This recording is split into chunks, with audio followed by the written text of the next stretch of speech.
Okay, so we've won the Olympics and we've won the war.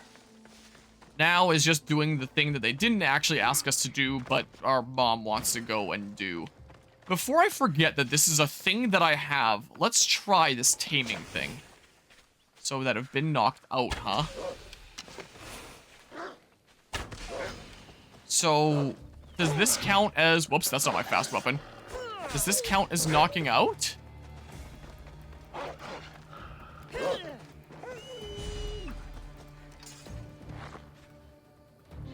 How do you knock out?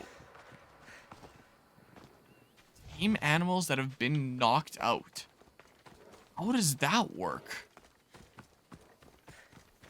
I don't know how you knock them out. Anyway. I may as well, as we're going around, chat about how GameCon went. It would have been neat if the actual LAN party was going on that I was gonna help run. But when was the last time that I streamed this game? Did I get the chance to talk about the car show that I went to as well on the weekend? Hold on. The last time I streamed this game would have been stream 15. The highlight was June 14th. Yeah, so there's everything that went on the weekend. So originally for the weekend, I was going to go help run this LAN event at GameCon. I was gonna be hosted by Fragapalooza. But on the website, they did like basically no advertising for it. You needed to scroll all the way to the bottom of the ticketing page to see the bring your own computer event. And even then when you click it, it doesn't give you more information. It just immediately brings you to like purchase tickets without knowing what it is. There is like a separate details thing that you can click and then see what it is, but who's going to be doing that much digging to find what this random thing at the bottom of the page is? So, apart from my group in an 80-person space, it sold 2 tickets.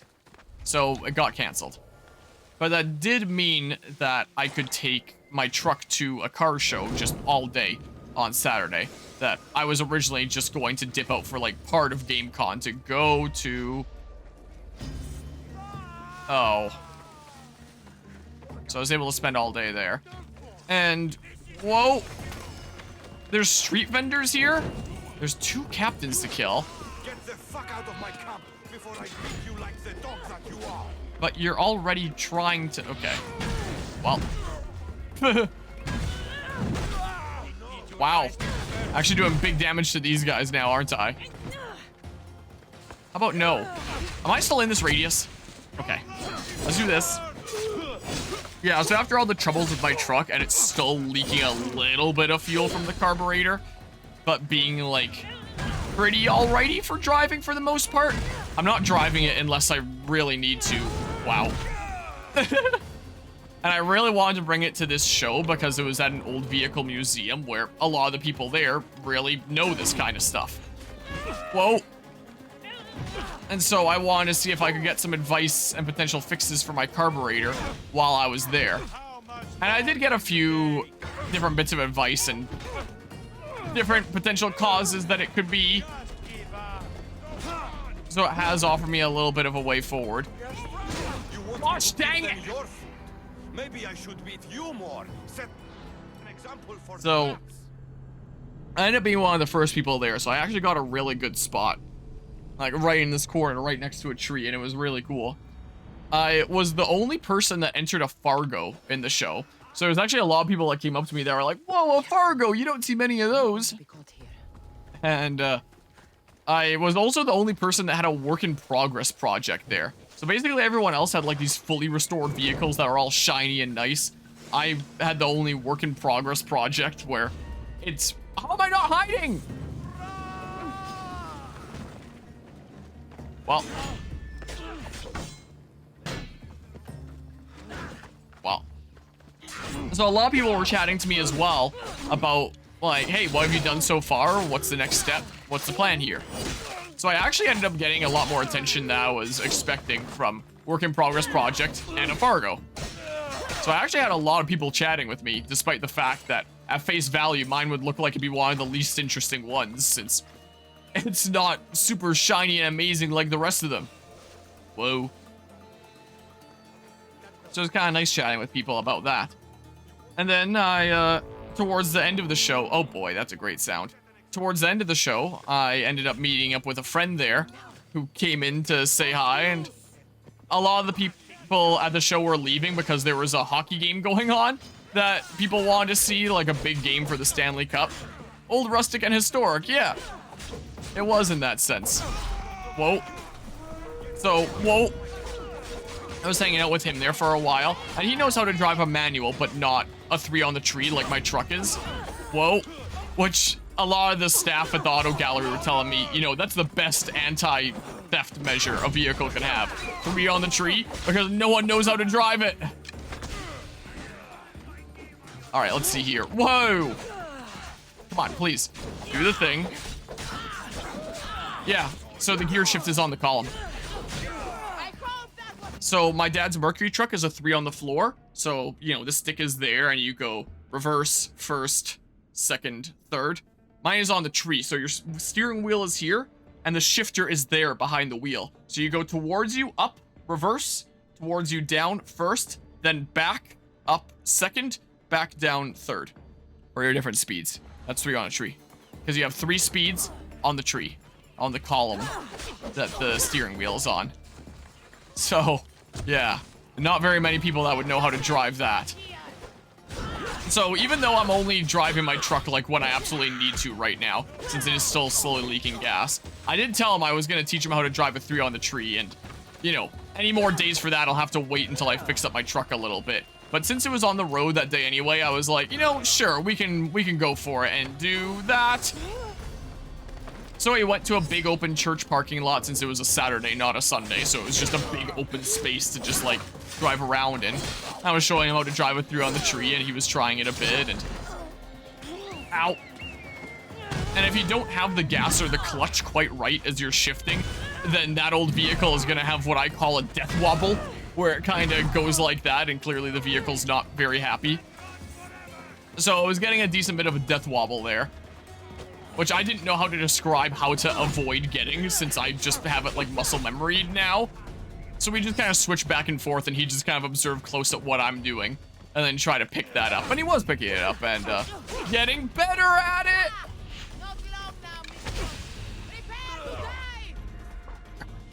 Crap. Give me this. Nice. Whoa, camera. Okay, please. Come on! I'm trying to dodge and the arrows that are coming from back there. So, yeah, I ended up doing that and he had a lot of fun with that, but I said, yeah, not taking it out again until some things are fixed. Because not only do I have that small gas leak that I drove it to and from that show with, plus there's a very, very slow oil leak that it's had, like, ever since I got on the road, which just... Like, it's not a major oil leak. I just have to top it up from time to time. Like, it's not draining super fast, but it does drip. Turns out it also now leaks from the radiator or somewhere in that area. It's leaking coolant now. So, yeah, I'm now leaking gas, oil, and coolant. Basically everything but brake fluid. Since I redid the brake system a couple winters ago. So, yeah, I'm not driving that thing at all until some of these things are fixed. I'm too sketched out. I don't want it to, like, catch on fire while I'm driving. So I had, like, a really fun, singular day there of going to the show and hanging out and chatting with people there. But, yeah, that's gonna be, like, the one day it's driven this year until some things get sorted. So now it's just gonna chill in the backyard and it's gonna hang out there until some things get sorted. But it was a fun day. Had a nice little corner spot here. A lot of people came up and chatted with me about the hood as well. I thought it was really cool how the hood opens like that with the flaps on either side. A couple of people were commenting on the "Don't mess with Texas" plate there. Yeah, I kind of struggled to smile in photos. There's my emergency brakes, as you can see, doing their job. Yeah, it was a nice place. So the whole parking lot outside there was filled with all these old vehicles. There were a bunch of old trucks over there that I'm surprised they didn't have me with, but I was one of the first ones in. They were like, here, just go along next to this tree. So I had this nice little corner spot all to myself and had a shady spot that I could set up some chairs and things. And there are all these nice, shiny, fully restored vehicles. And then my work in progress thing here where, like, the paint is chipping off and it's in quite the state. But, yeah, I actually ended up getting a lot more attention than I was expecting there. It was nice. It was a fun time. So there were some chairs that were set up. Yeah, this thing still has a long way to go in terms of fixing it up, and now that's leaking everything, I can't drive it anymore. I'm not going to. I don't want to be set on fire by driving it, so no more. As fun as it is to drive and do the 3 on the tree shifting, yeah, no more. No more. So there's that. And then there's my friendo, who makes me look short. I'm like 6'2". He's gotta be like 6'5" or 6'6". If I stand like right next to him, he's like a head height above me. Or at least close to it.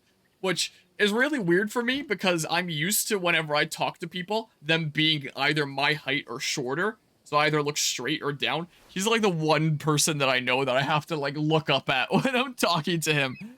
And it's wacky. There was a Mythic's car that he was sharing there. There was my lizard. And then there was GameCon a few days ago, where I dressed up in my Luigi Ghostbusters outfit, where I had like the full proton pack on my back. And I met up with the Alberta Ghostbusters here at GameCon, so I was getting some photos with them. And they thought that that was pretty cool, my Luigi thing I had going on. And I have 3 cosplays. I have my Enharmonia cosplay that I made myself, like all of N's different accessories. I have my Luigi cosplay that I just bought, and my Edward Kenway from Assassin's Creed 4 cosplay that I also just bought. I've been working on assembling a hidden blade. I mean, very on and off. Like, this is a 3D printed hidden blade that should, in theory, at some point here, get fully assembled, but, like, I haven't committed to it in a little while. But I have all the parts for it printed already. It's just a matter of assembling it, I think, now. But it's, like, finicky to make a dual-action hidden blade from 3D printed parts. I'm trying my best. So, that'll be something that I'll have made myself. From someone else's design, but still. Okay, do this. I was about to say get him out of here before everyone starts coming over here. Yeah, I guess I'm not doing that right now. Okay. Just set you on fire. Oh. Okay, well, someone sniped me. Out! Out! But yeah, so I had a fun singular day with my truck. No more. GameCon, I would have liked to have done that LAN party, but it kind of worked out for me considering I was then able to just spend the whole day at that vehicle show. Let's see here. Sure, let's do this. So it kind of worked out for me. You beat him up. Here we go, just shred him a bit. No. And then on Sunday, I spent the whole day going around GameCon, where it was in the Edmonton Expo Center. They only had like 2 of the halls, well, being used. If you go to something like Fan Expo or Comic-Con or something there, they use up a whole lot more. So it was a bit of a smaller event. And it was more so about, like, if you go to something like Comic-Con or Anime-Thon, a lot of it are like these booths set up selling all sorts of nerdy things. And there were definitely some of those there too, but like much less than at some of these other events. I will say. It was a lot more about having all these stands set up with different indie games that people could come and play. Those had like a big stage setup where there was things like Smash tournaments going on that I was spectating for a little bit. I watched the losers finals game of a Lucas versus a Donkey Kong. That was actually pretty hype, not gonna lie. And it was really scary because they could both just like delete each other. It's crazy. Okay, come on. Wow, you get shredded, don't you? Amazing. Oh, man. Whoa, come on. Come on. There we go. Was doing some Smash in the free play area against my cousin and his friend that was apparently looking forward to playing against me because he had heard a lot about me from my little cousin in terms of how good I apparently am at Smash. All right, do that, and then do this. But anyway, I'm getting myself all sidetracked. Between my 3 cosplays, the one that I like the most is my Enharmonia one, since that took like the most effort to assemble, and since I made it myself, as opposed to just buying some cosplay. Oh, I guess I have to probably free them. Doesn't say anything for a location objective. Oh, probably missed my opportunity to phone a friend. Give me a sec here. I said give me a sec here. My goodness. But whenever I go as N to one of those kinds of conventions, I'll typically have like maybe 2 or 3 people that want to take photos of or with me with that. When I went as Luigi with the Ghostbusters, I easily had well over a dozen people that wanted to get pictures of or with me that thought it was amazing. I got a lot of thumbs up and a lot of people laughing at like my kind of combination there. Let's do this one more time. And then do this. How about beat you up a whole bunch?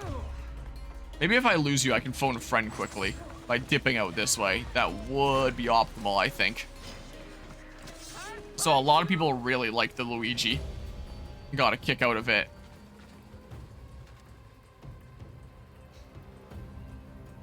Okay, just lose me. Then I can phone a friend.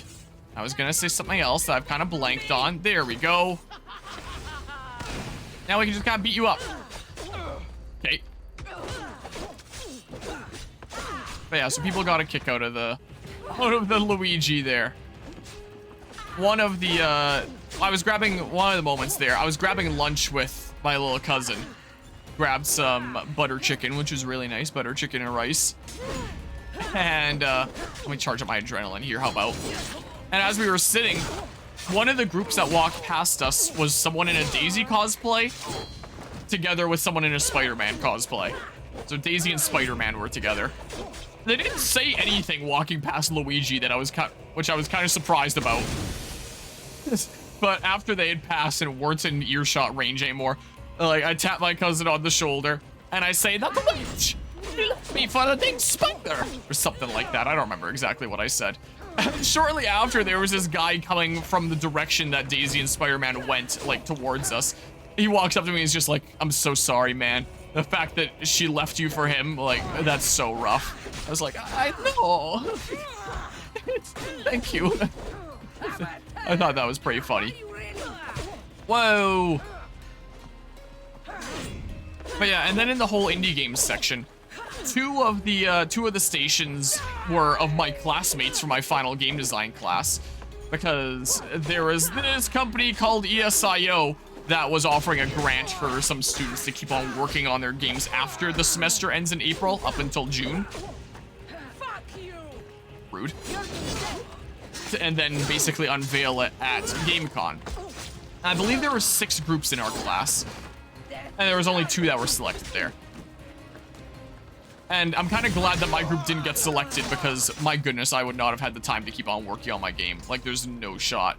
So, kind of worked out for me, you could say. But yeah, so I was chatting with them and asking them if... Where the hell am I going again? I'm getting distracted. I'm trekking into here. Asking any of them if they wanted to come to Fragapalooza, because we want to do an indie and locally developed games showcase at this upcoming Frag, like have a panel for them. That sounded like there were some people that were interested there among like my classmates and the some of the other people that were developing games there. So yeah, maybe we'll have a decent little indie panel. We'll see. We shall see there. A lot of my classmates didn't recognize me at first, what with Luigi cosplay plus like beard here.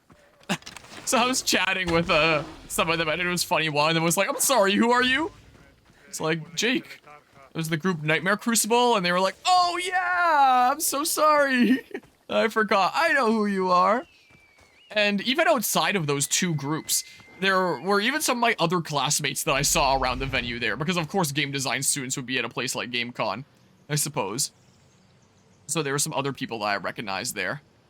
But in terms of the games being showcased there, I thought that there might be a lot more, like, medium-sized studios.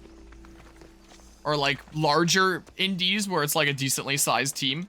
So I thought might be the case at first, but most of the games there, I was asking them about team sizes because I'm trying to browse around for job opportunities and stuff.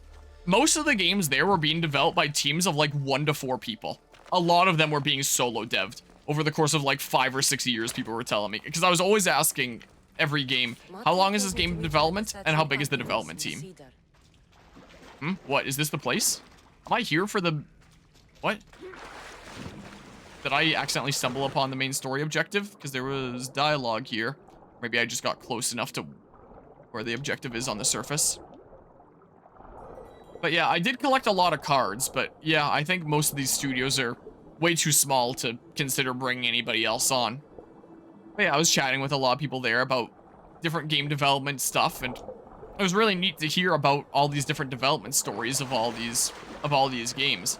There were a few different medium-sized studios there. There was Beamdog, that is the studio that I believe was originally founded by a bunch of ex-BioWare employees in the early 2000s. Their most recent game release was MythForce, which I actually did a full playthrough of with Anima. Anima, if you're still here.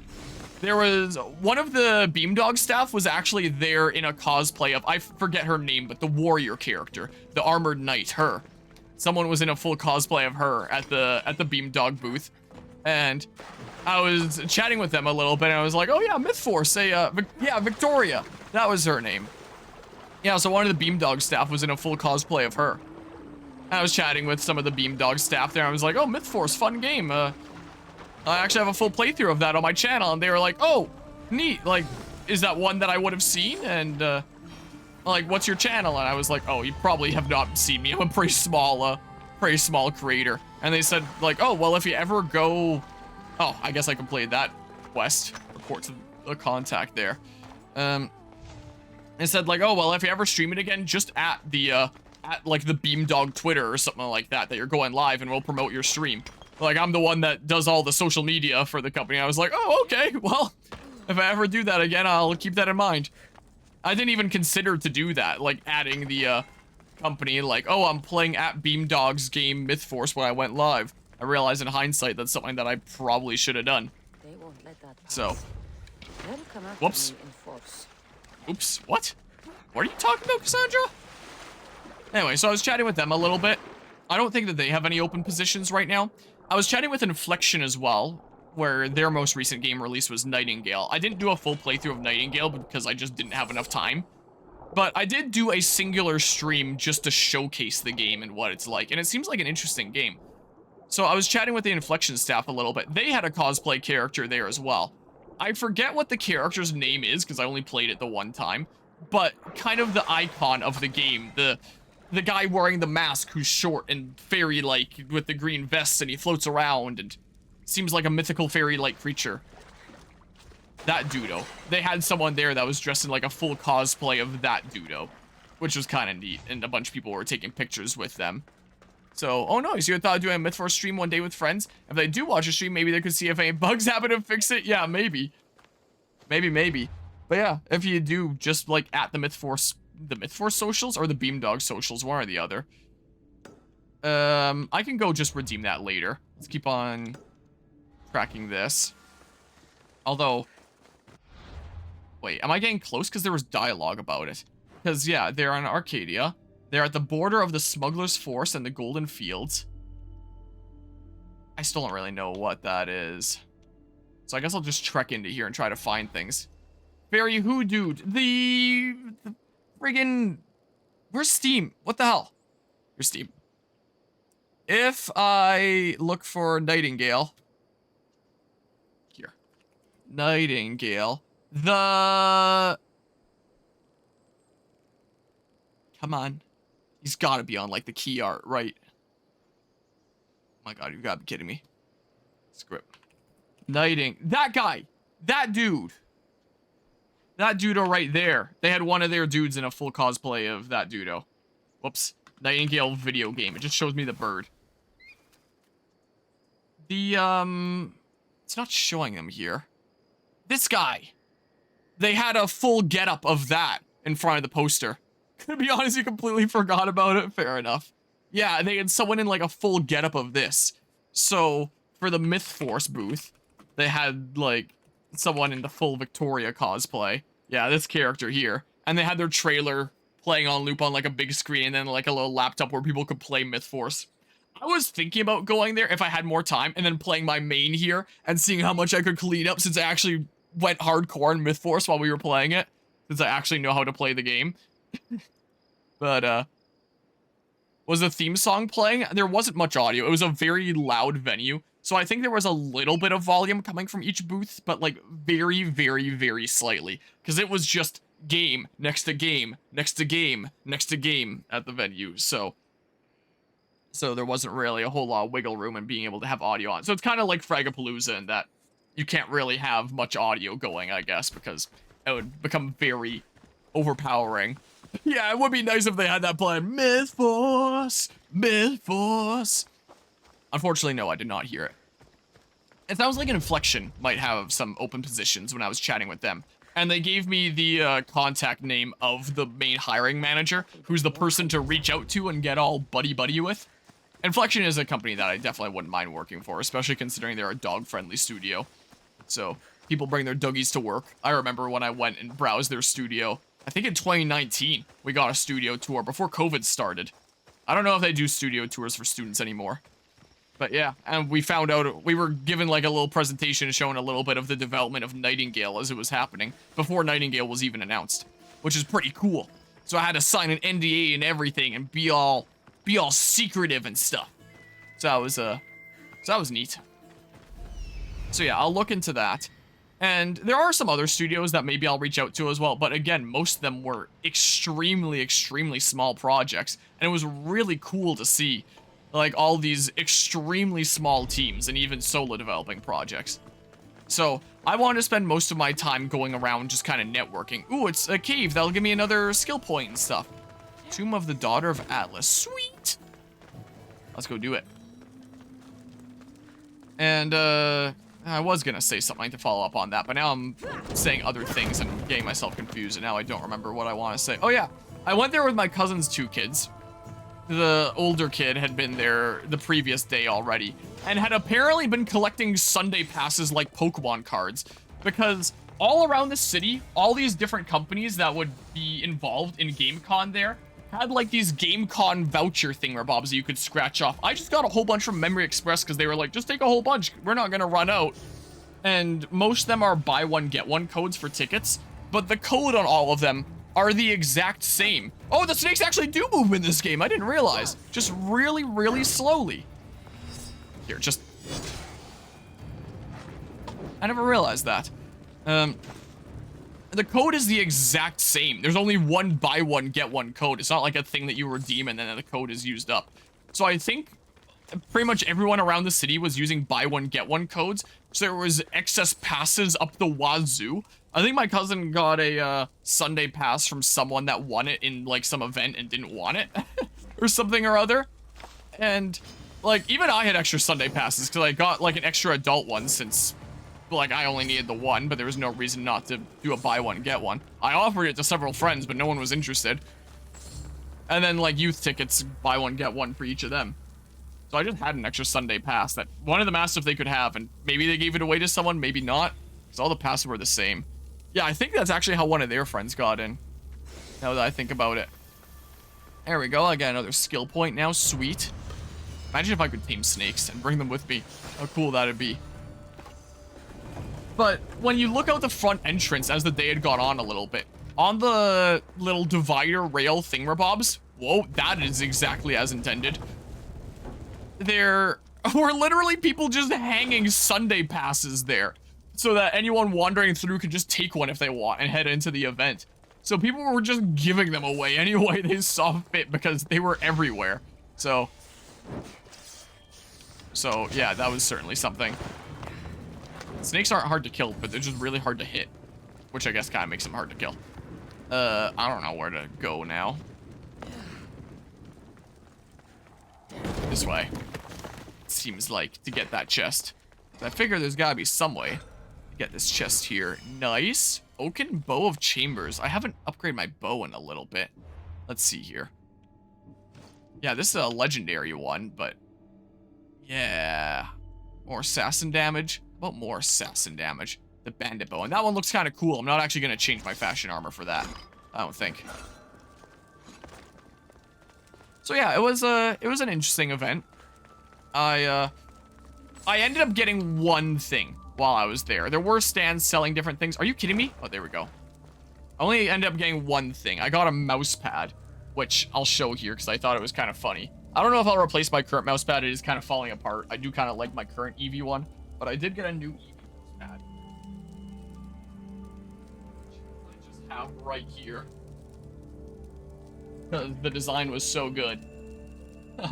I was like, okay, I got this mouse pad, and maybe I'll bring it to gaming events, even though I already have a Legend of Zelda Skyward Sword mat that I bring to events. Anyway, this is my new mouse pad. So, I thought it was pretty good, and so I decided to get it. So that was like the one thing that I ended up getting at GameCon. I'll just put this on the side on the floor for now. I'll roll it up again nicely later. Well, I'll do. Isn't it so good? And it was right next to a mouse pad that was filled with all these anime characters showing their asses in bikinis. And my younger little cousin, as we're walking past, points at that and says, "When I see that, I think of you." And I asked her, "What part of this makes you think of me? What?" So yeah, that was what I got there. Wow, must be nice. What, anime asses? What now?